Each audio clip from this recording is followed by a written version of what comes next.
Global IT के YouTube channel में आप सभी का एक बार फिर से स्वागत है। आज जो हम लोग फिटर फर्स्ट ईयर का जो हमारे 500 क्वेश्चन की सीरीज चल रही थी उसका जो है पार्ट 22 हम लोग सॉल्व करने वाले हैं। जो आपको क्वेश्चंस दिखाई दे रहे हैं इसके पीडीएफ जो है आप बिल्कुल आसानी से इस वेबसाइट पे www.globalit.org पे डाउनलोड कर सकते हैं। जो आज का पीडीएफ है प्लस इसके पहले की जो पीडीएफ है आपको इस वेबसाइट पर मिल जाएगा, ठीक है। बाकी अगर आप इसके पहले की वीडियोस देखना चाह रहे हैं पार्ट 22 के अलावा इसके पीछे की जितनी भी वीडियोज है उसके लिए मैं वीडियो के डिस्क्रिप्शन में लिंक दे दूंगा, वहाँ पे क्लिक करके आपको सारी वीडियो इकट्ठे मिल जाएगी। और भी जो आपके अदर सब्जेक्ट है जैसे कि workshop calculation, employability skill, engineering drawing, उनका भी मैं लिंक जो है डिस्क्रिप्शन में दे दूंगा। या फिर आप चाहो तो अपने यूट्यूब में सर्च करो ग्लोबल ITI और हमारे चैनल पे चले जाइए। वहाँ पे आपको ऊपर 3 सेक्शन दिखाई देगा, होम, वीडियोज और प्लेलिस्ट। आपको क्लिक करना है प्लेलिस्ट पे। प्लेलिस्ट पे जाएंगे तो सभी सब्जेक्ट का जो है सब्जेक्ट वाइज अलग अलग उनका नाम है कि भाई वर्कशॉप कैलकुलेशन, एम्प्लॉयबिलिटी स्किल, सबका प्लेलिस्ट बना हुआ है। आप जिस पे क्लिक करेंगे ना उसी सब्जेक्ट से रिलेटेड सारी वीडियोज आपको इकट्ठी मिल जाएगी, तो वहाँ पे आपको आसानी होगा देखने में, ठीक है। तो चलिए हम लोग अपना आज का क्वेश्चन स्टार्ट करते हैं।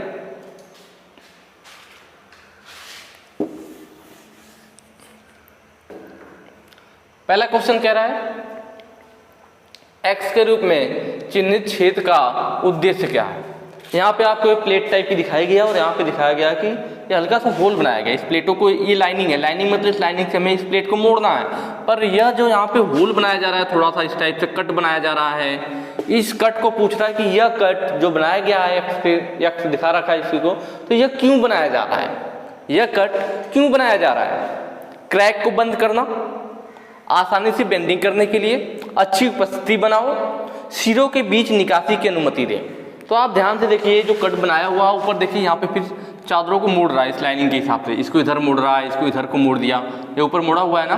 तो इससे क्या फायदा होगा, अगर ये कट नहीं बना होता, ये सिंपल हमारी प्लेट होती ऐसे ऐसे पूरी सिंपल, तो अगर आप जब मोड़ने की कोशिश करते ना, एक प्लेट को नीचे मोड़ते एक को ऊपर मोड़ते, तो वहाँ पे क्रैक आ जाता।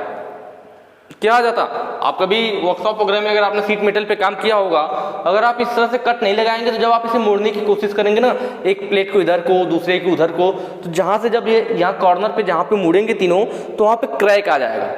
तो क्रैक ना आए इसलिए यहाँ पे क्या करते हैं, ऐसे गोलाई में कट बना देते हैं, तो इससे क्या होती है आसानी से मुड़ जाती है और क्रैक होने से बच जाता है। तो वही ऑप्शन नंबर यहाँ पे ए है, क्रैक को बंद करना या कह लीजिए क्रैक से बचने के लिए, ठीक है। तो ऑप्शन ए हमारा सही हो जाएगा क्रैक से बचने के लिए।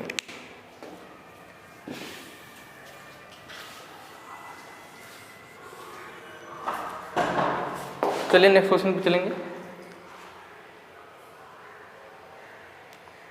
नेक्स्ट क्वेश्चन कह रहा है दोषपूर्ण रिवेटिंग के कारण क्या है। वहां आपको फिगर दिखा रखा है और फिगर में ये आपको दिख रहा होगा फिगर, और ये पूछ रहा है कि इसमें कौन सा दोष है, मतलब इस टाइप का फिगर दिया हुआ है। अब आपको देख करके इस फिगर को पहचानना है कि इस फिगर में या इस रिवेटिंग में जब रिवेट दो प्लेटों को जोड़ा गया है रिवेट के द्वारा, तो कौन सा दोष उत्पन्न हुआ है, ठीक है। देखते हैं ऑप्शन क्या कह रहा है, प्लेटों के बीच में बर बहुत कम अलाउंस दिया जाता है, प्लेटों का अनुचित जुड़ाव या बहुत ज़्यादा जुड़ाव। तो देखिए यहाँ पे हुआ क्या है, दरअसल ये एक नीचे वाली प्लेट है, एक ऊपर वाली प्लेट है, नीचे वाली प्लेट है और ऊपर वाली प्लेट है। अगर ये दोनों प्लेटें ठीक से जुड़ी होती, ठीक से जुड़ी होती का मतलब कि अगर एक प्लेट जो नीचे वाली थी, एक प्लेट जो नीचे वाली थी, दूसरी प्लेट जो जस्ट इसके ऊपर है, अगर वह सही से इसके जस्ट ऊपर पूरी अच्छी तरह से बैठी होती, दोनों प्लेट एक दूसरे के नज़दीक होती। मैंने आपको बताया था सीट मेटल में जो हमारा रिवेट सेट होता है, रिवेट स्नैप होता है। रिवेट स्नैप रिवेट का हेड बनाने के लिए यूज किया जाता है, जबकि जो रिवेट सेट होता है क्या होता है, हमारा टूल होता है ना रिवेट सेट, यह क्या करता है, यह दो प्लेटों को नज़दीक लाने के लिए यूज किया जाता है। जब भी हम रिवेटिंग करते हैं तो रिवेट डालने के बाद रिवेट सेट का यूज करते हैं जिससे कि दोनों सीटें एक दूसरे के नज़दीक आ जाएं। उसके बाद हम रिवेट स्नैप यूज करते हैं हेड बनाने के लिए। लेकिन यहाँ पे क्या प्रॉब्लम हुई कि एक सीट रखा हुआ था, दूसरी सीट इसके नज़दीक पूरी अच्छी तरीके से नहीं आई हुई थी, मतलब हमने इस पर रिवेट सेट का यूज नहीं किया। रिवेट डालने के बाद डायरेक्ट हमने हेड बना दिया, तो अब क्या हुआ, दोनों प्लेट के बीच में गैप रह गया था। इस वजह से नीचे भी गांठ टाइप का, मतलब आधा हेड नीचे बन गया आधा ऊपर बन गया। तो मतलब दोनों प्लेट का जुड़ाव सही से नहीं था, मतलब प्लेटों के बीच में अनुचित जुड़ाव था, जो कि ऑप्शन नंबर सी है, प्लेटों के बीच में अनुचित जुड़ाव। ये प्रॉब्लम नहीं आई होती अगर हम क्या किए होते, यहीं पे हेड बनाने से पहले रिवेट सेट का यूज कर लिए होते। तो रिवेट सेट यूज करते, दोनों प्लेटें एक दूसरे के नज़दीक आ जाती, फिर हेड बनाते तो कोई प्रॉब्लम नहीं आती। नेक्स्ट क्वेश्चन पे चलते हैं।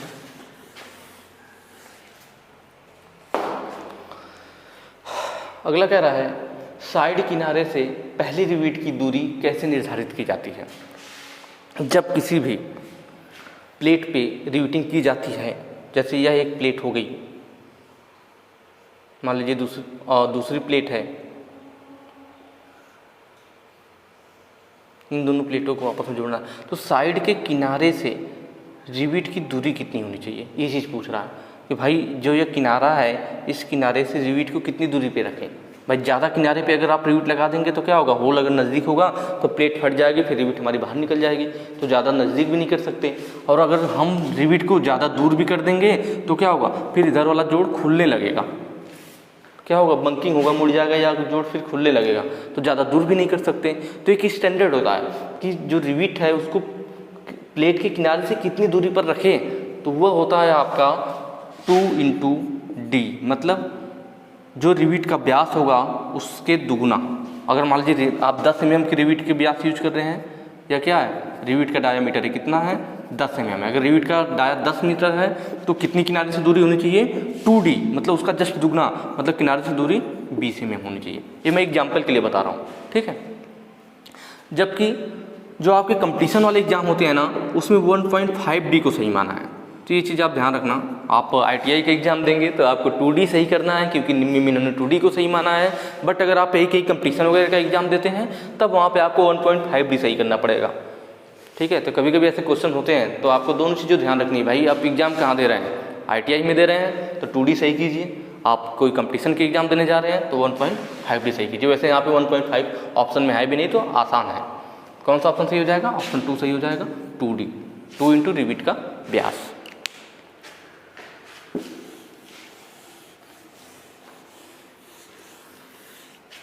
ठीक है, ये क्वेश्चन तो काफ़ी बार हो चुका है आप लोगों से, मुझे उम्मीद है कि आप लोग बिल्कुल आसानी से कर पाएंगे। हाथ कतरनी मशीन में x के रूप में चिन्हित भाग क्या है, ठीक है। यहाँ पे मैंने आपको सब बताया हुआ था, x के रूप में चिन्हित भाग पूछ रहा है, इसको नहीं पूछ रहा। जैसे इस साइड में पूछ रहा है तो ये हमारा अपर ब्लेड हो जाएगा, क्या हो जाएगा, अपर ब्लेड। अगर यही इस चीज़ को पूछा होता, जो इसके आगे यह दे रखा है, इसको पूछता तो हमारा क्या हो जाता, क्लैंप हो जाता। और अगर नीचे वाला पूछता तो यह लोअर ब्लेड हो जाता, लोअर ब्लेड। और अगर यहाँ पे पूछेगा तो बॉडी हो जाएगी, ठीक है। तो यहाँ पे हमारा क्या ऑप्शन सही हो जाएगा, ऊपर वाला ब्लेड पूछ रखा, अपर ब्लेड, अपर ब्लेड मतलब ऊपरी ब्लेड, ऑप्शन डी हमारा सही हो जाएगा।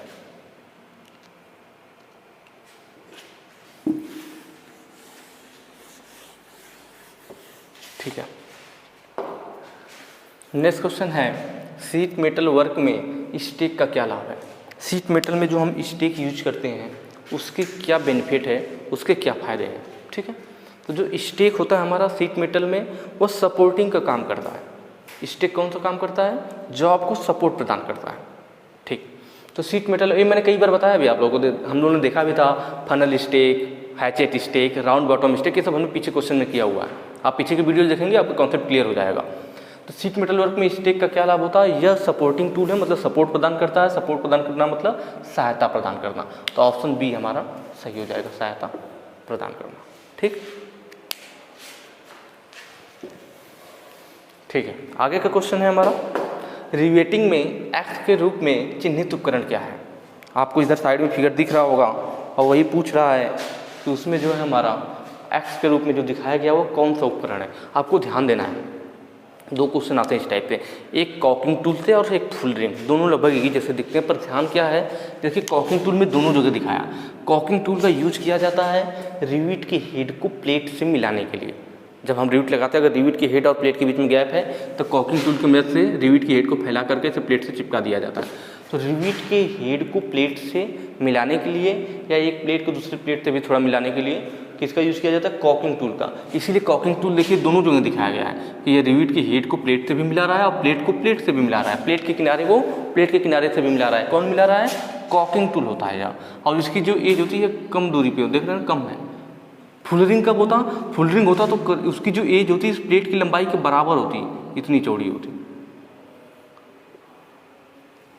जो इसकी चौड़ाई है प्लेट की ना, इसके बराबर इसका आगे वाला एज होता तो वो फुल रिंग टूल होता। और फुल रिंग टूल सिर्फ प्लेट को प्लेट से मिलाता है, प्लेट के किनारे को प्लेट के किनारे से मिलाता है। यहाँ रिवेट के हेड के पास इसका फिगर नहीं दिखाता, सिर्फ एक फिगर। इसमें दो फिगर बनाए, रिवेट के हेड के पास भी बनाया है और प्लेट के पास भी बनाया है। और इसकी कटिंग एज जो आगे वाली है, जिसकी मदद से उसको फैलाया जा रहा है, जो आगे वाली जो इसकी एज दे रखी है वो ब्लंट एज होती है, कुंद होती है, वो कितना कम है। इसकी आगे की एज क्या है? बहुत ही पतली है। जबकि फुल रिंग में क्या होता है? फुल रिंग में एक ही फिगर बना होगा आपका, या फिगर नहीं होगा, सिर्फ एक ही फिगर बना होगा और इसके आगे की जो एज होगी ना, वो प्लेट की जो लंबाई है इसके बराबर एग्जैक्ट दे रखी होगी। तब आप समझ जाओगे कौन सा टूल है? फुल रिंग टूल है। तब आप फुल रिंग टूल सही करोगे। बट यहाँ पे दो दिखा रखा फिगर, हेड और उसके पास, तो इसका मतलब हमारा कौन सा टूल है? कॉकिंग टूल है। तो समझ में आया? जो फुल रिंग टूल होता है हमारा, यह लीक प्रूफ ज्वाइंट के लिए होता है। लीक प्रूफ ज्वाइंट बनाने के लिए फुल रिंग टूल यूज किया जाता है। डॉली मैंने बताया है रिवेट के हेड को सपोर्ट प्रदान करने के लिए। रिवेट सेट जो होता है दो प्लेटों को एक दूसरे के नज़दीक लाने के लिए।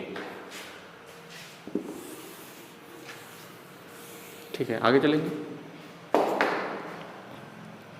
नेक्स्ट कह रहा है इस रिवेटिंग में दोष क्या है। देखिए फिर एक रिवेट का फिगर दे रखा है। चलिए जैसे कई सारे क्वेश्चन हो गए ना, जितने भी मुझे लगता है रिवेट में दोष उत्पन्न होते हैं, धीरे धीरे सारे क्वेश्चन इस टाइप के हमने यहाँ पे कर लिए। यहाँ भी एक फिगर दे रखा है रिवेटिंग का दोष क्या है। तो आप देखिए इसमें क्या प्रॉब्लम है। इधर तो प्लेटों के बीच में कोई दिक्कत नहीं है, पूरा चिपक के गया हुआ है, मतलब कोई क्लियरेंस है, कोई गैप नहीं दिख रहा है, मतलब यहाँ पे कोई प्रॉब्लम नहीं है सैंक और प्लेट के बीच में। इधर का हेड पूरा कंप्लीट बना हुआ है, ये भी बिल्कुल ठीक है। लेकिन ऊपर देखिए, नीचे का हेड तो ठीक बना हुआ, लेकिन ऊपर का कंप्लीट हेड नहीं है, बहुत छोटा सा हेड बना हुआ है। नीचे हेड तो ठीक बना हुआ है, लेकिन ऊपर छोटा हेड बना हुआ। ऐसा क्यों हुआ होगा? ऐसा क्यों हुआ होगा भाई? जो हमारी यह हेड के लिए जो लंबाई थी, नीचे वाला हेड तो ठीक बना है। अगर ऊपर के लिए हमें कंप्लीट लंबाई मिलती है सैंक वाली, तो यहाँ भी कंप्लीट हेड बनता। लेकिन ऐसा हुआ होगा कि यह जो लंबाई हमें जितनी हेड बनाने के लिए चाहिए थी, उससे कम मिला हो। जब कम मिला होगा तो जब हमने इसे ठोक के बनाने की कोशिश की होगी तो छोटा हेड बन गया होगा।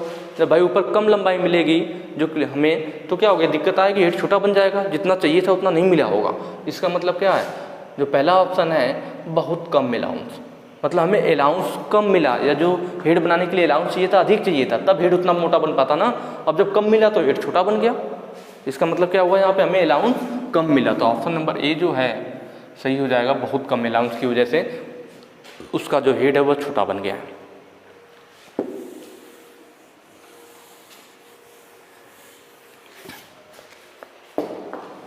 नेक्स्ट कह रहा है रिवाइज्ड एज प्लेट को दबाकर, जो हमारी एज होती है प्लेटों की, एजों को हम दबाते हैं और द्रव तंग संयुक्त बनाने के लिए किस उपकरण का उपयोग किया जाता है? इस वर्ड को ध्यान दीजिएगा, हिंदी है थोड़ा सा इसलिए गड़बड़ लग रहा है। द्रव तंग संयुक्त कहने का मतलब है leak proof joint.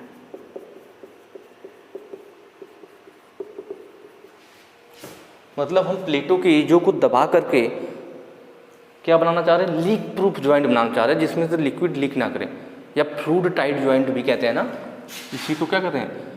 Fluid. Fluid का मतलब द्रव हो गया, फ्लूइड टाइट ज्वाइंट। ठीक है, तो इसके लिए मैंने बताया था, इसके लिए हम क्या यूज करते हैं? फुल रिंग टूल यूज करते हैं। डॉली सपोर्ट करता है हेड को, ड्रिफ्ट जो होता है दो प्लेटों के होल को एक सीध में लाने के लिए। कॉकिंग टूल रिवेट के हेड को प्लेट से मिलाने के लिए। Full ring tool leak proof joint बनाने के लिए। तो ऑप्शन डी हमारा सही हो जाएगा।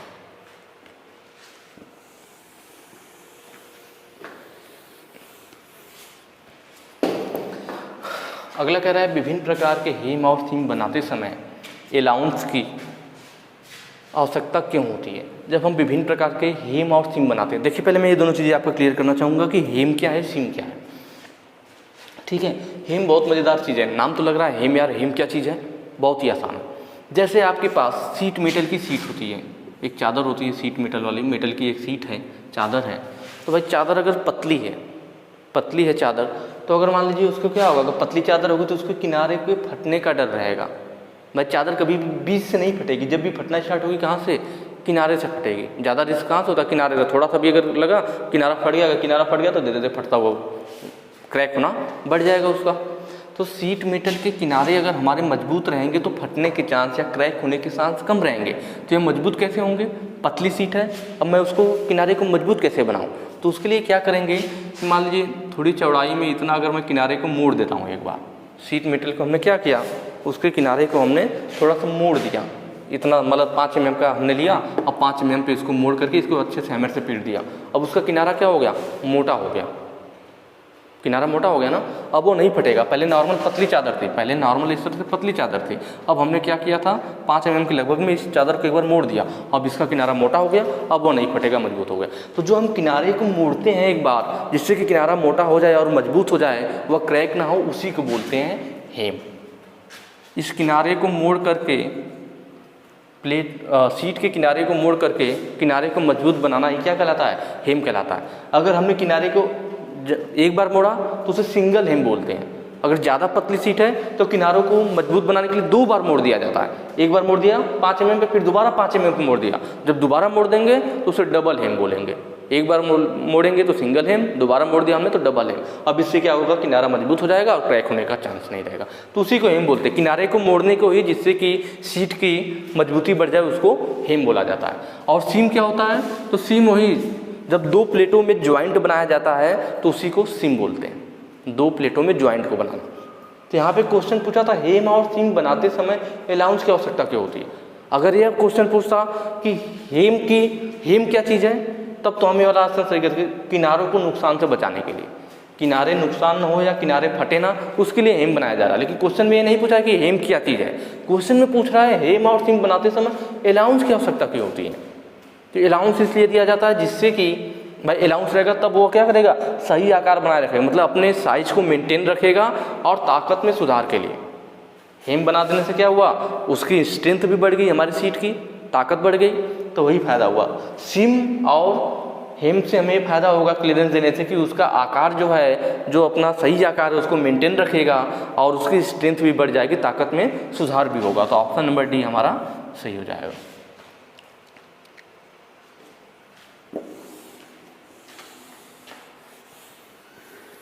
ठीक है,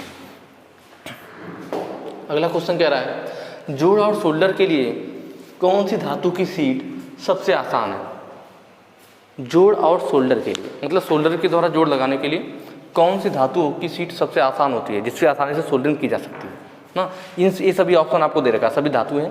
तो यही पूछ रहा है कि इनमें से वो कौन सी धातु है जिस पर जो शोल्डर के द्वारा जोड़ आसानी से किया जा सकता है। तो वह होती है हमारी टीन की। आपने देखा होगा शोल्डर में लेड और टीन मिला होता है हमारा, ठीक है। तो यहाँ पे 3 ऑप्शन है, लेड है, ये लीड लिख दिया है, लीड नहीं लेड है, ठीक है। लेड मतलब शीशा, ठीक है। जस्ता लोहा मतलब जिंक आयरन है, जो गैल्वेनाइज्ड आयरन जो होता है, और स्टेनलेस स्टील। तो उसमें हमें टीन की जो प्लेट होती है ना, उस पर सबसे ज़्यादा आसान होता है। कौन सी? ये टीन है, ठीक है। टीन की प्लेट है, टिंड लिख दिया है, इसी को टिंड लिख दिया है कि टीन की प्लेट है। तो ऑप्शन नंबर ए हमारा सही होगा। जो टीन की प्लेट है ना, ये सबसे आसान होती है जोड़ के लिए, ठीक है। तो आज के लिए इतना ही। बाकी वीडियो जो अच्छी लगी हो तो ज़्यादा से ज़्यादा शेयर कीजिएगा, और आगे के जो क्वेश्चन हैं हम लोग नेक्स्ट वीडियो में करेंगे। Thank you.